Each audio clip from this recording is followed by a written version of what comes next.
defarna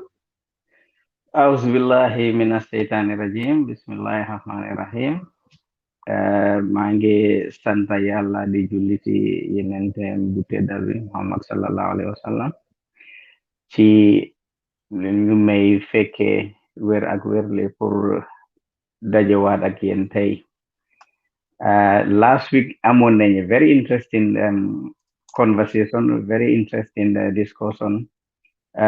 between man Asis Bojang ak Sulayman Ben Suare. Su fekkoon ne yéen a ngi woon di déglu o yéen a ngi doon seetaan last week waxoon naa leen ne dina try pour seet ndax dina mun a invite IGP Job fii ak someone from the Ministry of Interior. Unfortunately, mënuma woon a am access with anyone at the Ministry of Interior. Called na Honorable Minister Sonko why he was busy at the time. Munuta pick call bi. Why with IGP Job waxoon nañ so promise woon na ne su fekkee ne amut ay texa definitely dinañu doon join tey. So unfortunately it's like munuta ñëw tey because mu ngi am yeneen issues yoo xam ne yooyu la war a régler which are very urgent. So ñu ngi yaakaar ne xëy na another good time su free dinañ ko indiwaat fii ñu mun a waxtaan ak moom. Tey nag maa ngi am Asis Bojang comme ni ma leen ko waxee last week rek Mr Bojang kenn koo xam ne ki ma naw la parce que xam-xamam dafa màcca si yëfi police trop. He is very experienced, he is very seasoned. Soo ko dégloo di nga xam ne kii li mooy wax daf ko ñor xam na ko bu baax te su bindee it on security doo ko dee mun a weddi in any way because dafa def liggéeyam ba mut sek. Mr Bojang ma bàyyi la nga nuyuwante suñ audience bi. jërëjëf Mr Jeng maa ngi nuyu képp koo xam ne mu ngi ñuy seetaan di leen wax ne am na mbégte trop pour ñëw tey join Mr Jeng si programme bi nga xam ne am na solo trop. maa ngi jaajëfal itam suñ host muy Gunjur online ci ite biñ am pour mun a host programme bi so jërëjëf. Thank you very much Mr Bojang. Last week nag waxtaane noñ ci lu bari on the security sector reform bi so amoon nañ few feedbacks ñoo xam ne one of the things ñu waxoon ne dañ war a change suñ mindset when it comes to security. So foog naa tey foofu la ñu jublu ñu waxtaane ko because xel mooy nit because sa yaram any part of sa yaram rek su feebaree su fekkee ne sa xel bi feebarut rek dañ dee ne dafa mut waaye xel bi su feebaree rek dañ dee ne borom mutut. So loolu tax na ba benn South African ki ñuy ooye Steve Biko moom moo nekkoon head of the Black consciousness. So moom dafa fiiloon ne pour ñi lay not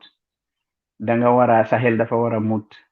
sa xel dafa war a yaatu danga war a mun a xalaatal sa boppa ba tax ne mu ne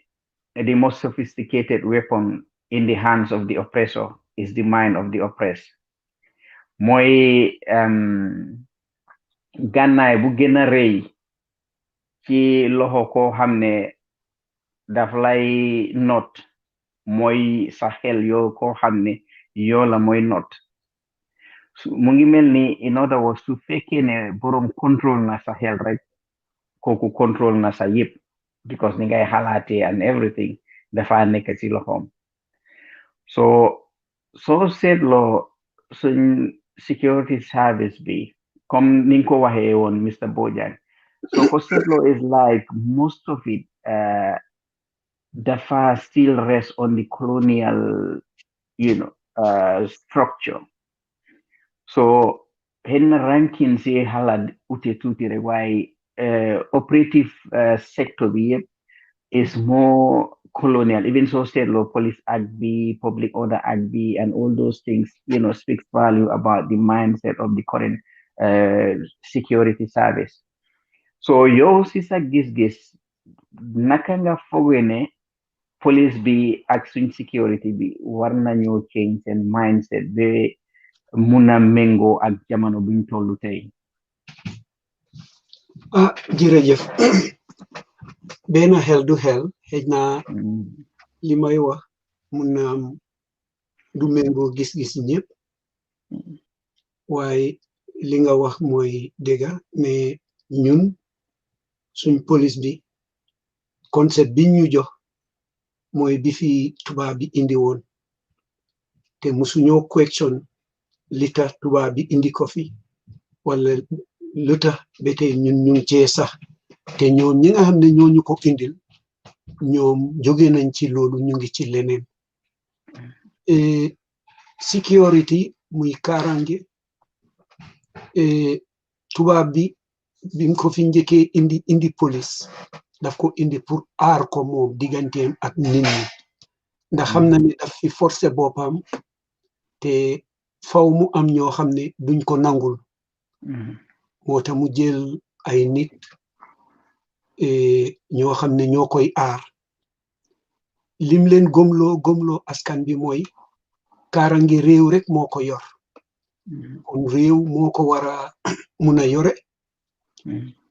képp ku ne ci réew mi yow da ngay jébalu ci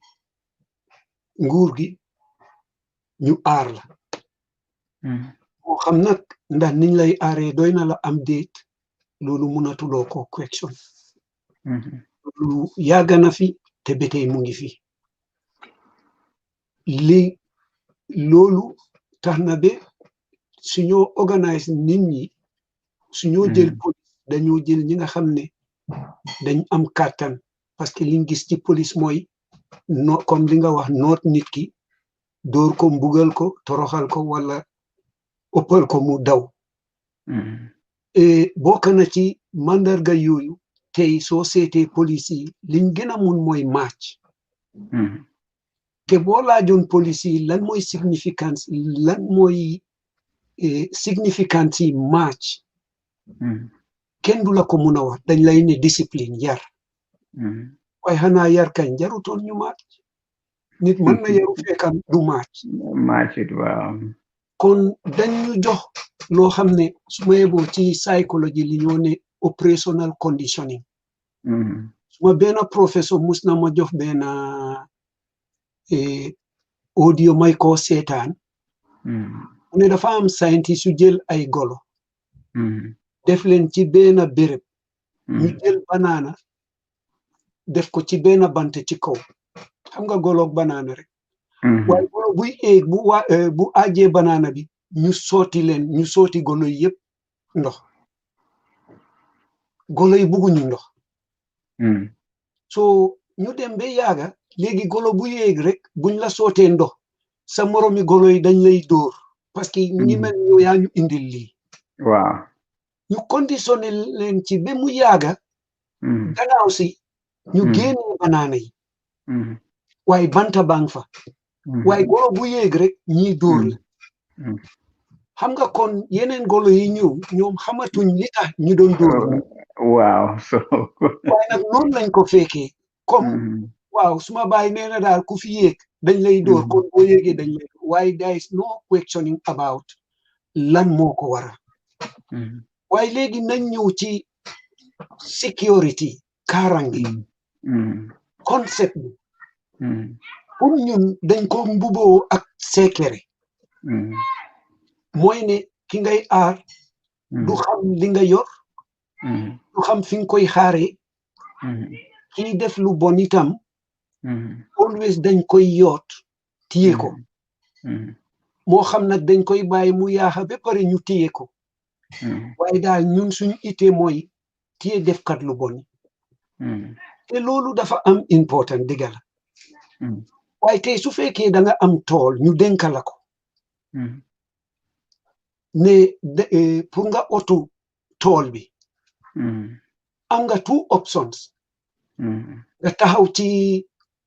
bunti tool bi golo bu la seen mu daw wala nga nubu ci biir tool bi golo yi ñëw am luñ buddi nga yoot ba jàppale léegi na seet ñun suñ policing ban lañ ci jël ñun policing biñ jël mooy dañoo nubu ci biir tool bi di yoot golo yi di xaar golo yi buñ ñëwee ba am luñ yaaxa rek ñu jàppale dëgg la mu ngi effectif waaye nag liñ yaaxa moom mënatuñ koo faj jàppale mënuta tam ñu faj ko dëgg liñ mënoon a def mooy taxaw ci kaw golo bu ñu seen mu daw waaw si boobu doguma la mooy soo ko seetloo comme li tubaab bi dee wax mooy enlightenment ak awareness ok soo ko seetloo like police yi ak community bi dañ mel ni hand ak glove exactly loxo bi soo ko jëlee nga dugal ko si glove bi dafay nekk benn so glove bi dafay aar loxo bi tamit dafay njëriñoo glove bi ok gis naa ne police bi am nañ magazine bu ñu ooyee Poliso magazine ok ba pare amoon na ay radio xaw ma ndax radio bi is operational léegi or not mënuma cee wax lu bari because how much much waaye Poliso magazine bi most of the time dang dee gis ñu ko share on Facebook waaye mostly liñ fa dee def mooy li ma dee gis mooy comme like press release la dee nekka o xëy na suñ arrêté some suspects o xam nga suñ defee raid ñu cover yooyu o suñ déggee information mu ngi circulate on the social media boo xam ne xëy na àndut ak the actual things at home so gars yi dañ dee ñëw xam nga di ko weddi waaye man si suma gis-gis dama feel ne pour wecci xalaat police bi ak wecci xalaat nit ñi about policing ak naka la gaay di dëkkee ak naka la gaay di jëflante magazine bi waroon na kind of am columns yoo xam ne dañ dee kind of raise awareness dañ dee kind of dinañu xelal nit ñi lan mooy taxawaay police bi lan la police bi di def ak nit ñi ñoom seen boppa naka ban responsibility lañ am pour aar kaaraange réew mi ak security dëkk bi ñoom citizens yi lan mooy seen responsibility comme like dafa educate dafa inform because information xam nga xibaar dafa am doole comme gànnaay la soo amee xibaar boo xam ne dafa leer dafa wér daf la dee jox daf la dee dooleel daf la dee aar so gisuma boobu si police bi so loolu foog nga ne Poliso magazine bi is daf mu ngi help in reshaping the mindset of the force déedéet pour man bu koy def itam des na tuuti te li nga wax dafa important li Poliso magazine di highlight di prioritize pour man loolu waruta nekk priority bi mooy pour raise awareness not only ci li ñoo liggéey waaye jafe-jafe yi ñoo jànkuwanteel ak li ñu yaakaar ne te askan bi buñ ci dugalee seen loxo dina leen dimbale ndax ma delluwaat again pour wax ne kaarange ñëpp a ci yem benn police mënu laa aar yow yaay mun a aar sa boppa loolu police war na ko mun a understand différence yi askan bi ak police bi mooy police rek mooy ki nga xam ne moom nangu naa jël fay nangu naa fayeeku mu jël time am spend ko ci kaarangeem ci kaarange nit ñi comme ñun ñëpp daf ñu war waaye ñëpp mënu ñoo toog ci kër gi di aar il faut mu am ñu dem bay ñu am ñu dem yëngu ci leneen police bi ne wala ay nit ne ñun dinañ foom police léegi yéen na ngeen dem liggéeyi waaye ñun na ngeen ñu fay ñun ñu aar aar leen waaye tool la boo xam ne ku ci ne sawaara ngi ci kon loolu important na pour nit ñi xam ko comme nag ku ne sawaara ngi ci war ngaa mun a dugal sa loxo di jàppale police yi ndax bu fekkee ne te yaa ngi am ku lay sàmmal waaye yàlla def muy nelaw wala mu sàggan nga ñëw gis sàcca bi ndax da ngay romba sàcca bi dem wax sa sàmmkat bi ne ko sàcca baa ngi wala da ngay daaxa sàcca bi loolu delloo na responsibility policing bi ci citizens yi pour ñu mun koo xam waaye itam police war naa emphasize loolu leneen li ci ne mooy police su fekkee ne yaa ngi am jafe-jafe itam war nga mun a wax nit ñi concept bi fi mu njëkk a yaaxoo mooy yaakaar ne kaarange dañ ko war a def ci secret su fekkee yaa ngi gis luy ñëw di yaaxa nga ne doo ko yëgal askan wi parce que boo leen ko waxee dañoo tiital loolu mu daw soo yow danga koy denca nga doxe man mostly dama dee wax ne man si suma own gis-gis problème yu bari indi Gambia xam nga comme suñ borom nomba tànka yi ak ñoo xam ne suñ njiit yi lañ like government bi dañ dee gis problème baa ngay raam mu ngay jógee fu sori ñu toog di ko xaar bi affaire yi ñëw ne karam ñu dog a jóg ne dañ koy xam nga saafaraal and lu ci gën a exemple bi ma wone mooy time keesi Faraba bi ak keesi Farato bi because yooyu before ñu happen amoon na time bindoon naa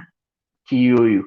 ma ne leen am na this situation is like mu ngi si a boiling point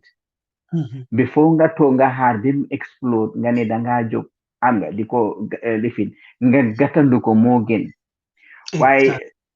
soo seetloo tamit let's say for example harama use the anti-crime unit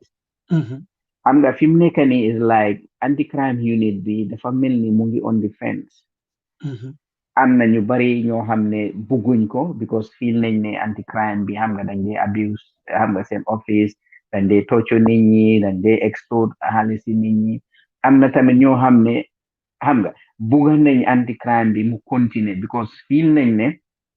gaa ngi def liggéey bu rafet because ñu ngi jàpp sàcckat yi am na certain areas yoo xam ne no go areas lañ so dañ dee ne góor gi mbuub is the only person ko xam ne criminals yooyu dañ ragal so obviously daf leen dee keep in check so dangaa gis ne foofu is like ñu ngi si diggante comme liñ dee wax si diggante waaye man suma xalaat mooy soo gisee loolu am because comme mindset bi about policing is still xam nga in the dark because police bi man si suma xalaat nekkuñ di def a lot of effort because yow bi nga fa nekkoon bi pa Amady Jallow introduction community policing daf la ko bàyyiloon pour nga continuer waaye gis nañ ne loolu amatul because even in Europe America xam nga in most of this developed world gis nañ community policing daf di am solo because da nga gis ne even su let's say xëy na suñ ma assaulté xam nga dañ am a unit of the police liñ dee wax victim welfare officer kooku daf dee ñëw si yow xam nga di waxtaana yow how do you feel about it, do you feel threatened xam nga naka la affecté sa job naka la affecté sa approach naka la affecté sa so xam nga dañ dee discuss all those things so da nga gis ne loolu daf laa gën a xamal ne police bi is not just pour dem di arrest criminals or xam nga di leen seen liggéey dafa bari dafa yaatu so citizens yi war nañoo xam police bi seen role is not only pour nekk si traffic bi or di arrest nañ criminals yi or di to run after criminals so yow lan nga am pour yokka ci loolu dinaa njëkkee fi nga wax mooy anti-crime anti-crime pour man an ad hoc arrangement boo xam ne bu fekkee ne di regular policing duty dem na ba fail wala nga yaakaar ne ñu ngi lay overwhelm mu nga establish an ad hoc arrangement bu demee ni anti-crime pour ñu mun a address that situation. Danger bi ci ne mooy bu anti-crime continue di operate as a regular police dafa nasaxloo di regular police duties. mooy general duties. waaw ñu ngi koy gis. léegi nit dafay dem ci police station. ci loo xam ne lii police mënoon naa jóg ànd ak borom dem def arrest wala visit scene bi. ñu ne ko demal CID wala demal anti-crime. Lolu is the effect. Now, coming to anti-crime itself and Gorgimbu, man dama argue ne su fekkee ne a unit like that ngi toog bay ne su fa Gorgimbu jógee unit bi du dem kon unit bi is not well established. Wow, boy sampa mbootaay waruloo ko sampa around nit. War nga ko muna sampa around institutions ak logistics yoo xam ne bu fa nit ki nekkut war na mun a dox. Leneen li mooy itam doo mun a establish a unit like that te amuloo oversight over it. Loolu gis naa ne erreur bu mag la te li ma bugg a wax mooy dañ sacrifice Gorgimbu parce que bu duutoon loolu bi nit ñi starté di wax ci yëfi Gorgimbu police war nañu mun a jóg ñu gestu loolu ñu am oversight ñu am ku koy supervise lii duñ ci doon eega te effectivement waaye anti soo ko seetloo is balaa nga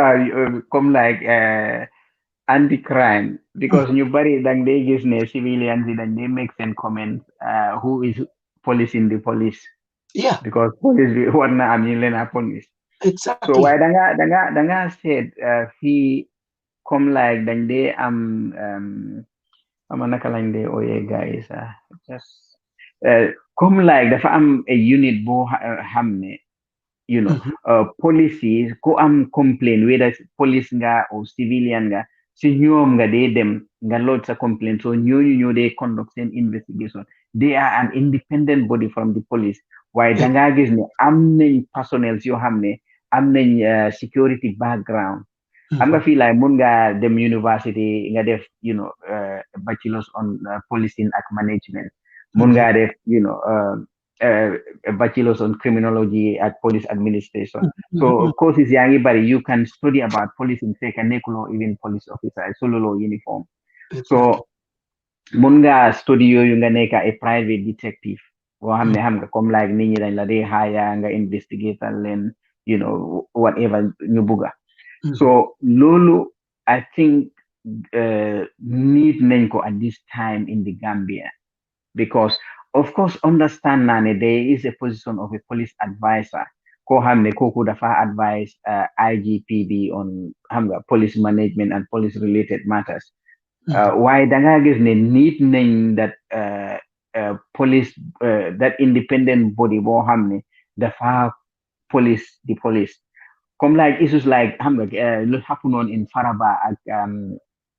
Farato xam nga yooyu su happune fii liñ dee def comme like liñ dee ooyee debriefing si service bi xam nga before nga dem to a mission ñu assign la to a mission dañ la debrief soo demee nga carry out mission bi pare soo ñëwee xam nga dangaa debrief dañ la debrief so during that period of debriefing xam nga dañ dee comme like videos am na léegi with advancement of technology yow even police yi suñ ko mënut a film te dafa am civilians yoo xam ne dañ dee film yooyu so danga am patchment of videos here and there dañ ko dee share on social media so li war a xew after that dañ war a collect all those small short clips xam nga ñu correlate leen ba pare ñu look into that you said wow fan la police yi make a mistake you know in the moment of crowd control and management okay civilians if fan lañ xam nga jéddee dayo xam nga lu fan lañ yaxee luwaa bi ñu war a toog xoolaat loolu yëpp xam nga ñu toog ne waaw this is where we went wrong lii waroon nañ koo defee nii ak nii ak nii so danga gis ne loolu dafa dimbale police bi next time you know a situation like that su arise dinañ mun a toog ñu ne well démba we have made that mistake so the chances of that coming up again is possible waaye su ñëwee nii lañ ko war a defee ba xam nga saafaraal ko comme lu xewoon démba du xewaat so looy la yokka ci loolu or do you have anything different? Wow, li nga wax dëgg la Mr. Jeng, I think war nañoo am an independent oversight body. Jamaica fi ma jàngee dañ am what they call INDICOM, Independent Investigation Commission. Any allegation bu am against the police du tere police def seen own internal investigation waaye INDICOM ñooy ñëw def a thorough investigation as to what happened, muy corruption, muy shooting, whatever. Sometimes investigation bi du am ci just ne rek lan la police def waaye lan lañ defut ak lu ta defuñu ko. Exactly. ndax soo seetee yenn corruption yi ñetti yëf mun na koo waral. benn bi mooy broken institutions. ñaareel bi mooy lack of supervision. ñetteel bi mooy obsolete equipment. te boo seetee li xew Faraba mun nañoo ne obsolete equipment bokk na ci li tax mbir mi garaaw su ma ne obsolete mooy jumtuwaay yoo xam ne they are outdated. ndax police yi bi ñoo respond to Faraba lan lañ yore woon AK-47 amuñu any other modern equipment. te su fekkee loolu rek lañ yore ñu nekk ci situation boo xam ne they are cornered, that's the only thing bi ñoo mën a use. waaye itam come going back to an independent investigation commission. I cannot understand police ci boppam take up their own investigation. loolu munta dal xel. fu mu jaar ñu create an independent body boo xam ne bii mooy seet into police action or inaction. su ko defee ñu recommend ñoo mun a recommend ne kii def na wala defut. su ko defee ñu recommend itam di appropriate action te police si jublu. but fi mu nekk ci as the situation is right now. Definitely mun nañoo blame the police forever waaye nag I don't think it's gonna change. ndax itam ci dëgga kenn bugut a police sa boppa wala ngay indi say mbuut. waaw it will be very very hard te police bu ko bugg a def the chief will be considered as dafa sacrifice nitam yi. moom ñu yebal waaye gis nga tey mu ngi ñoo investigate mu ngi ñoo toroxal. kon loolu war nañ ko mun a understand waaye leneen li ma ci bugg a wax itam mooy anybody who choose policing as sa métier war ngaa mun a expect ñu lijanti la ñu xisaab la ci sa jëfin. su fekkee am na loo xam ne jéggi na dayo ñu seet lan lañ lay teg bu dee ay daan lañ lay teg baax na. loolu kenn waru cee mer. war nañ koo mun a appreciate. ndax liñ la jox liggéey biñ la jox wala liggéey bi nga sign ay bakkani nit ñoo ci wéeru. so obviously mënuloo def liggéey boobu te kenn du la jël compte. and police must appreciate that. waaye li ma bugg a wax rek mooy delluwaat ci li ma wax. corruption yéena yi comme li ma wax ñetta yi ñoo koy waral. institution yu break mooy lan tey yaa ngi am lu demee ni nakalaati anti crime ci boppam ci under what institution nga ko wéer amut any clear definition. amut any clear mandate lu dul rek dem leen xeex ak sàccakat yi. nañ ci yokkal leneen ñaawteef duñ ko mën a jeexal mukk ci physical confrontation fam jaar ñu am strategies yooyu mun naa nekk policy mun naa nekk itam strategy boo xam ne is to raise awareness. waaw boobu lañ njëkkoon a mooy mindset bi. ba tey si loolu lañ nekk pour xam nga jéem a wési mindset bi. waaye I think si suñ biir wax bi there is one thing loo xam ne ñun ñaari mention nañ ko. So seetloo prior to the 3 years jot na demonstration in December. Amoon na yenn clips yoo xam ne ñu ngi doon circulate on social media bu policy para yi doon train seen officers yi on how to control crowd.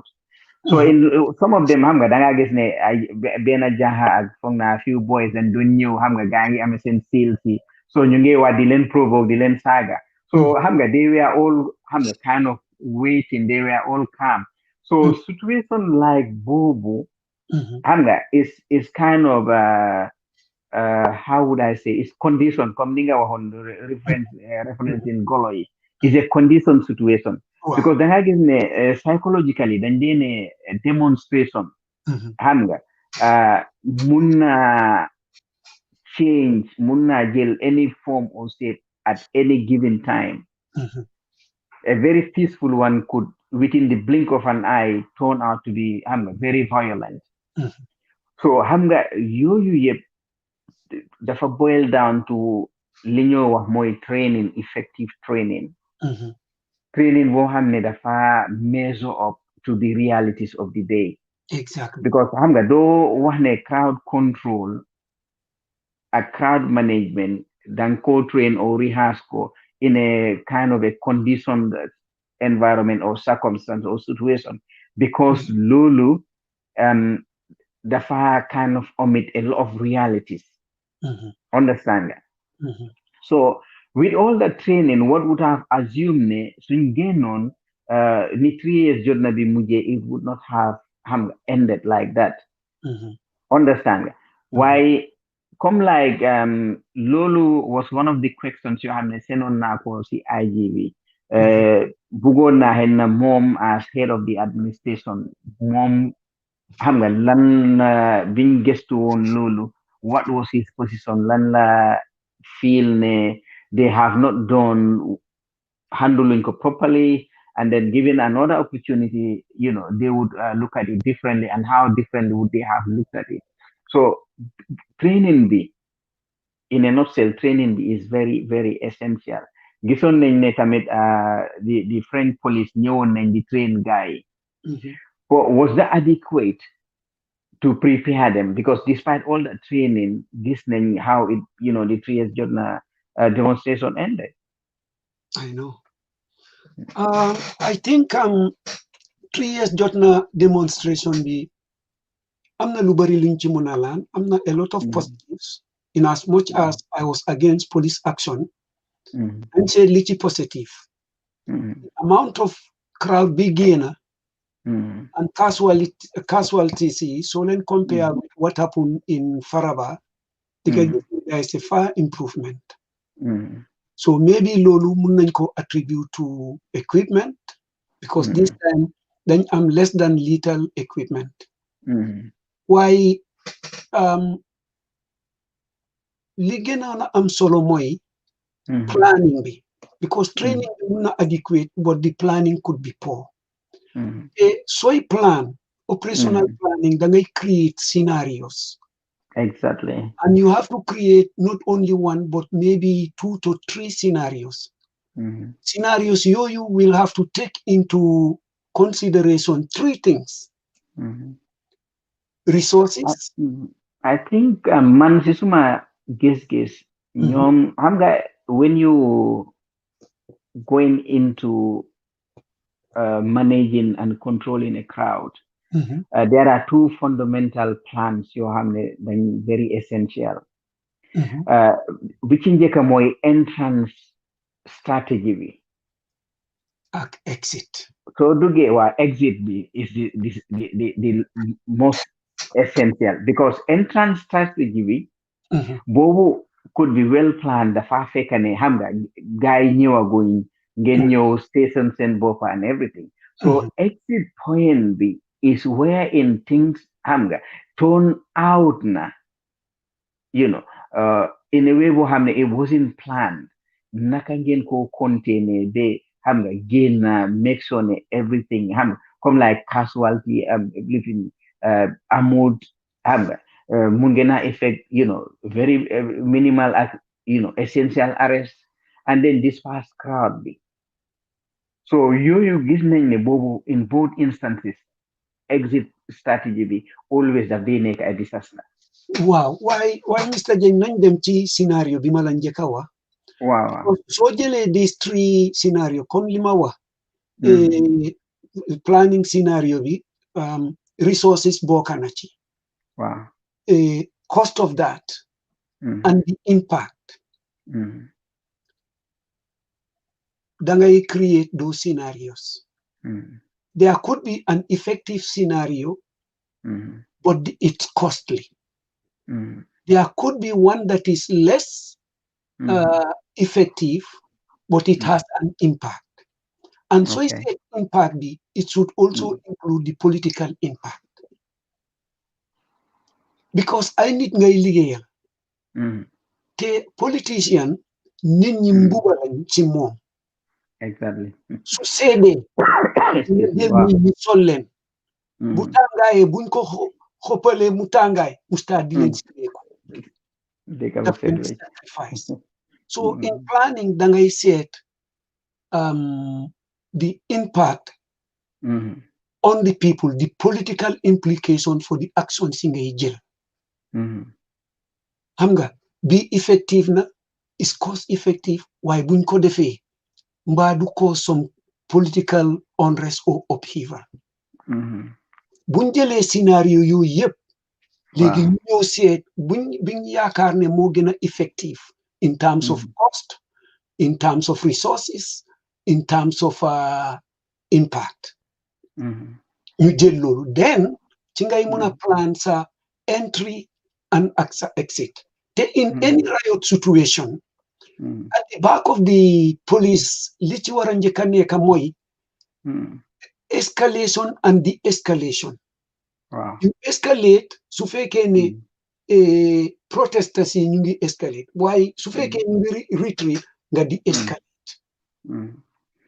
I think the escalation be is very, very essential because here, so said law occupy Westfield. Hamga at the beginning then deny on guy Hamid, and then at some point, Hamga guy they had a meeting with my Ahmed Fati. He was then the Minister of Interior. Hamga after Binko gained a relief of his duties. A lot of people were speculating, in fact, because he had given those people an audience. That was one of the reasons why new relief of his duties. Why Bete Momsi Bob Hamad Luther new relief of his duties. Well, I think the escalation aspect is quite essential in every crowd management and control, particularly in the Gambian setting, because so said law like Gambian be hamga degerud bofa come like man nima degi said fee hale because fee hale dañ ñeme bi am fit boo xam ne ragaluñ dara understand I can tell you an example fi ma doon liggéey ci hotel bi so amoon na guest yi ñëw so boy xale yu ndaw lañ ay seen mid 20s ak yooyu boy Asian si so amoon na benn tubaab boo xam ne dafa ñëw xam nga roob gaay so bi mu ñëwee jël butéel understand nga so mu traité man bi ma ñëwee pour xam nga like lifin leen kind of de-escalate situation bi waaye xam nga dafa jël butéel bi mu ne daf maa jam si biir understand nga waaye fortunately man I was able to prevent suma boppa bi pare xam nga yele separate leen understand nga keep them in the room then the other guy momu escape through the fire exit waaye bi ma xoolee police bi police yi ñëwee this boy police yaa ngi ñëw pour xaga mu jéem a jël statement waaye he was so aggressive di wax ne waaw moom su jëlee waa ji maanu ñu lifin ko dina rey gaay so understand so police yi be muy saagantee police understand be kooku ne ko ne dinaa la arrest for obstruction waaye xale bi faalewut understand so after bi lifine mu tonara mu ne ma xam nga ñi dañ racist understand mu ko wax waañeen ko dégga so buga na manit ma comment pour ne ko waaw xam understand Yeah, no. so mu ma buga dugalaale si affaire so within that material time man suma xel baa ngi all over the place naka laay lifine ba de-escalate affaire yi moom because he is a potential weakness suñ ko arresté is like dafa change the whole narrative understand so pour jéema calm ko so ak police bi mun a carry on duty sem so in foog ma xëcca ko xam nga aside understand nga so because moom mun naa influence the other person so yaa ngi ko gis as a potential threat boo xam ne dina influence over so comme liñ de wax danga identify in such circumstances danga identify kanay potential threat bi koo xam ne mun naa instigate ñeneen ñi pour gaay turn violent once identify nga kooku danga ko pick nga yóbbu ko aside so once def nga loolu rek yaa ngi neutralize nga xam nga that threat boo xamoon ne dafa waroon na explode so danga gis once neutralize nga boobu rek ñeneen ñi dinañ subdue so yooyu most of the time dañ dee gis ne daf dee manqué during that crowd control and management in the Gambia. Wow, I think it boils down again to the mindset. Comme li nga wax te the mindset fu mu jaar ñu reconceptualize security to contemporary times where it's not about being physical, but it's using your brain to achieve something without so much resources. The police nañ bàyyi xel leena citizens yi leen jox doole dafa mel ni harama tweak ko to our local context dafa mel ni Zimba ñun ñoo dee takka Zimba ñu ñoo daaxee ñu ñoo dóor dañoo ne Zimba bi saf waaye bu ko dóoree dafa lose legitimacy exactly police bi mooy Zimba bi dafa war a balance loolu bu bàyyi xel ne any day bu mu use force bi nga xam ne state ko ko jox wala citizen see ko ko jox force no dafa lose legitimacy so the more force you use the more legitimacy you lose so that balance between using a proportionate force without losing legitimacy dafa xaw a mel ni dafa manqué ci suñ understanding of policing te loolu dafa am solo Mr. Jeng yaa ngi maa dégg hello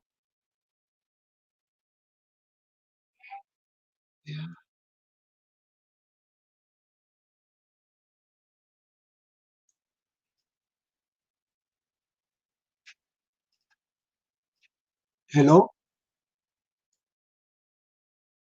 continue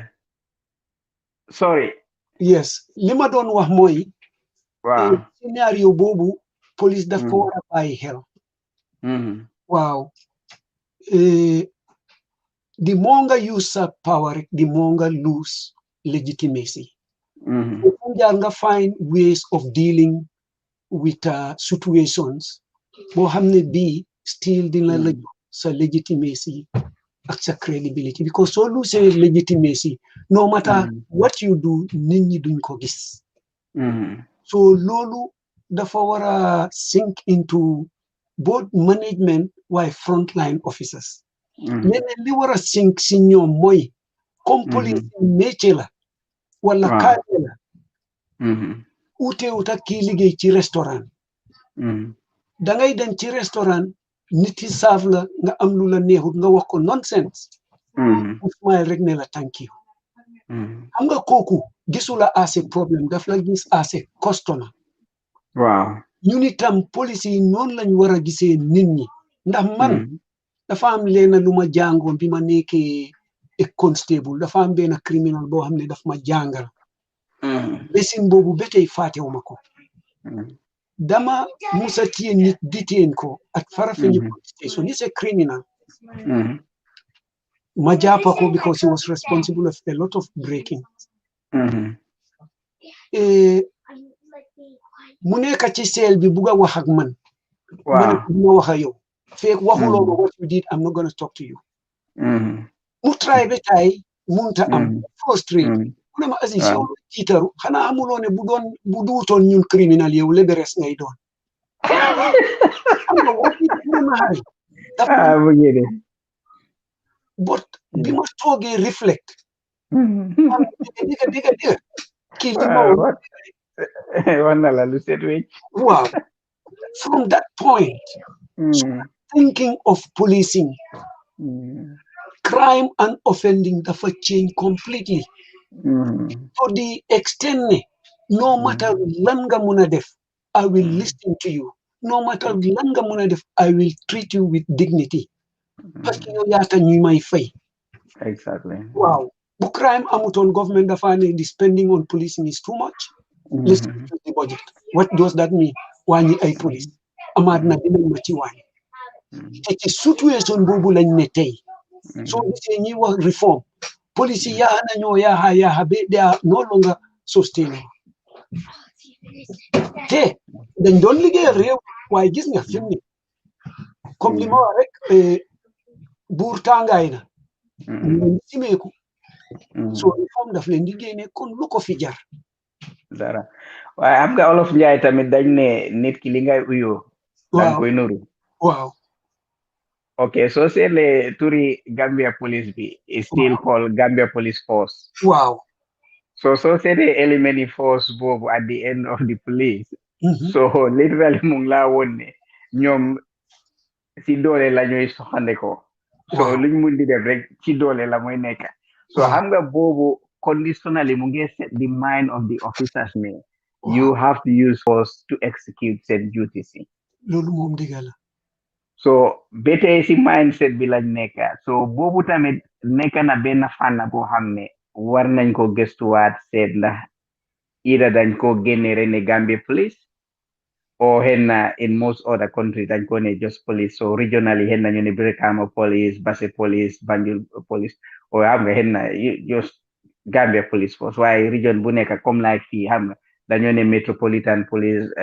Hampshire Police etc so region bu nekk dang dee jël sa tur waaye generally Metropolitan Police understand so affaire yi comme tur bi tamit daf dee reflect on the mindset ak the philosophy of the operation because xam nga every institution dafa am a philosophy ba pare daf dee am a vision statement so philosophy bi ak vision statement bi yooyu ñoo dee kind of come together to form the actual mindset of that institution te li nga wax tamit dinaa si gën a emphasize xam nga in any given institution so ko build around a personality rek when that personality is no more institution bi daf dey collapse waaye su fekkee ne it is built around philosophy around vision around concept and principles it would be in continuity ku mun a ñëw rek xam nga yooyu la mu soxandekoo rek jéem a ko gën a develop okay xam na every IGP from the inception of from the colonial era biñ dooree biñ incepté policing every police chief am na one or two thing loo xam ne moom moo ko yokka ci police bi it's like mun naa toog ne lii de yàlla ci suma loxo la ko jaarale ba police gi mun a àgga ci fiñ àgga tey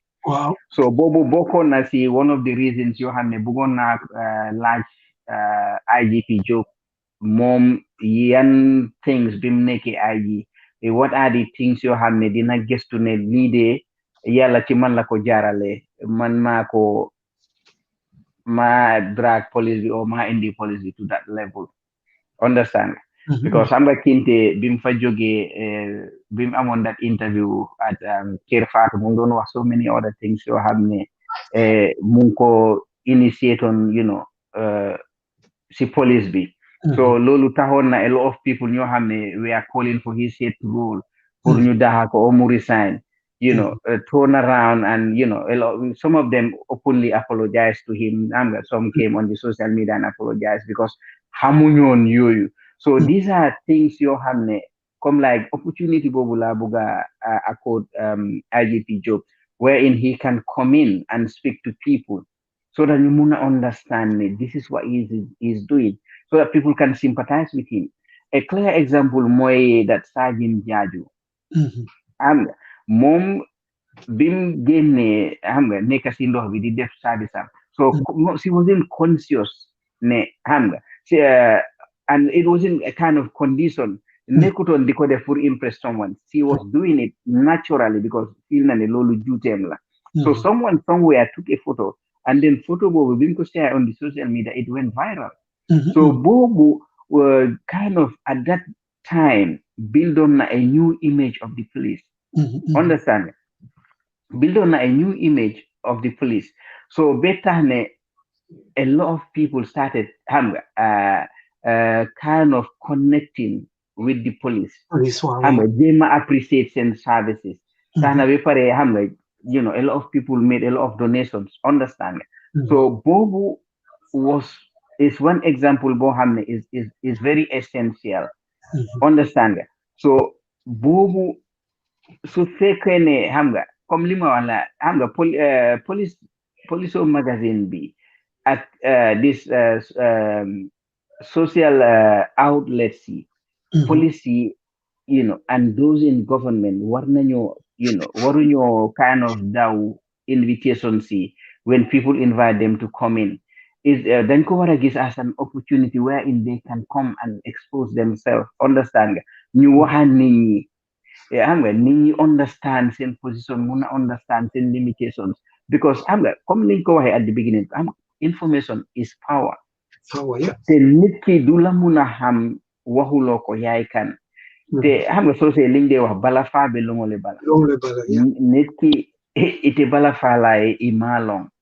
so ni man diamu moli yela problemol fai mol te bala fe and they would not appreciate what you are doing so henna ñoom they are doing a lot of efforts they are doing a lot of good work boo xam ne ñun yow xamuloo ko man xawma ko because we are not privy to it amuñ access to loolu and it's not everything loo xam ne police ban koo def ñun publicly ñu koo xam so that is why it is essential you exploit opportunities like this to come out and speak to people. Wow. So, Mr. Jeng, linga wa degala, how maluta IGP ñëwut waaye nag am na yaakaar ne Job def na fi lu bari loo xam ne xëy na feeñut because publicize suñ ko especially in situations to avert conflict. Job yàlla may na ko loolu to mediate, to negotiate so that calm can prevail. Loolu strength am la te mu ngi koy def waaye nag comme loo xam ne la duñ ko highlight wala duñ ne situation bi boo gisee amul police a ci jaar wax nañ ci lii always liggéeyam du feeñ waaye I can tell you for free ne loolu strength am la nekk na koo xam ne itam ku dalal xeli police yi la ndax even su fekkee ne yaa ngi def lu bon even ci bañ lay awale ci yoon daf cee boole yërmande bu tollu ni sa ak yelleef dina la ko jox police yu bari tey ñu ngi retire te frustrate Job moo leen jàppale waaye xam nga loolu kenn du ko quantify wax nga dëgg waaw suñ ñëwee nag to the operational policing side foofu mënuma cee wax lu bari parce que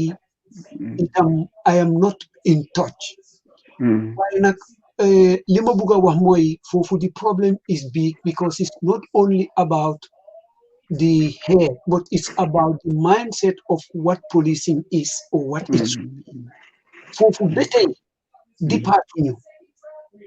we have not departed from that. And I want to see a more proactive and preventative policing. They will be in the media sharing and challenges with the people. Exactly. The insurgency is coming in. Then they don't inform Nini. Why Bolen inform just like in UK and US, suspect a terror threat. Then you alert citizens. Then you suspect some terror threats. They are likely to come from this. Ningen by health chili, ningen by health. On the contrary, information. Yeah. For I think, and to what extent and for what? Lata hajo. Su fekkee ne yaa ngi dem ba gis loo xam ne lii mu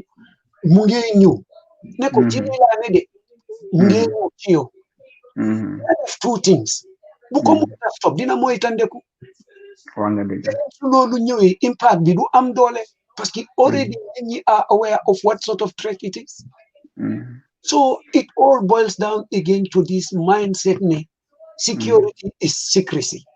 It is not. Feebar boo koy nëbba dina la rey. danga koy jaay léegi nga gis ku ko jënda wala ku la jox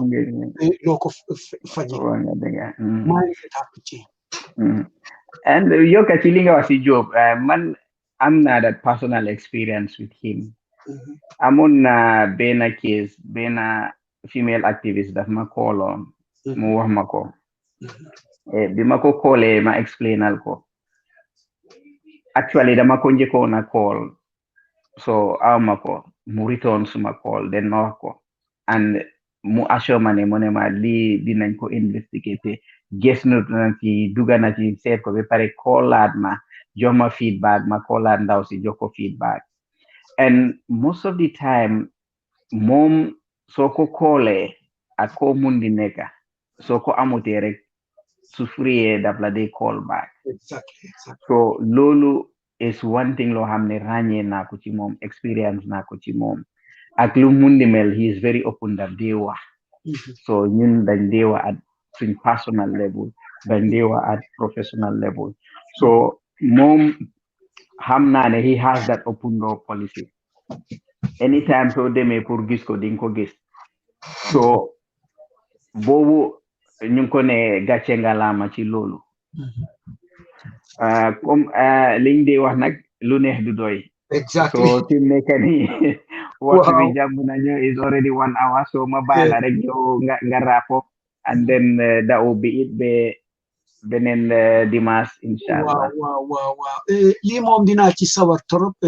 bu soobee yàlla kañ saa yoo amee programme bi boo ma invité dinaa ñëw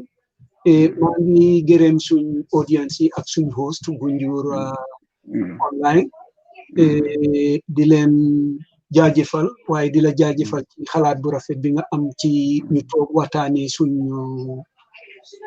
sécurité suñ kaarange réew maa ngi am yaakaar ne itam beneen programme di nga indi ñeneen ñu mun a waxtaanee